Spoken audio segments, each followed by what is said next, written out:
وہ چلتے چلتے ایک سمندر کے کنارے پہنچے۔ اس وقت ایک کشتی روانگی کے لیے تیار تھی۔ انہوں نے کہا مجھے بھی اپنے ساتھ لے چلو۔ ملاحوں نے اجازت دے دی۔ کشتی روانہ ہو گئی۔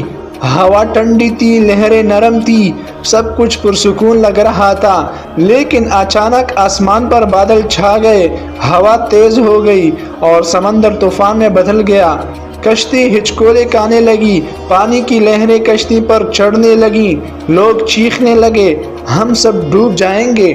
ملاحوں نے کہا یہ طوفان اس وقت تک نہیں رکے گا جب تک ہم اپنے درمیان موجود گناہگار کو سمندر میں نہ پھینک دے۔ انہوں نے کوڑا ڈالا اور کوڑے میں حضرت یونس علیہ السلام کا نام نکلا۔ سب حیران رہ گئے۔ لوگوں نے کہا آپ تو نیک اور پاکیزہ ہے، ہم آپ کو کیسے پھینک سکتے ہیں؟ مگر حضرت یونس علیہ السلام نے کہا یہ اللہ کا فیصلہ ہے، میں اپنے رب کے حکم کے سامنے سر جھکاتا ہوں۔ انہوں نے اللہ کا نام لیا اور سمندر میں کود گئے۔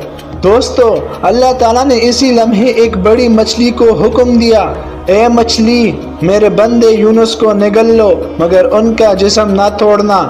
مچھلی نے انہیں فوراً نگل لیا۔ اب حضرت یونس علیہ السلام مچھلی کے پیٹ میں تھے، چاروں طرف اندھیرا ہی اندھیرا، اوپر سمندر، نیچے گہرائی اور بیچ میں ایک انسان اکیلا۔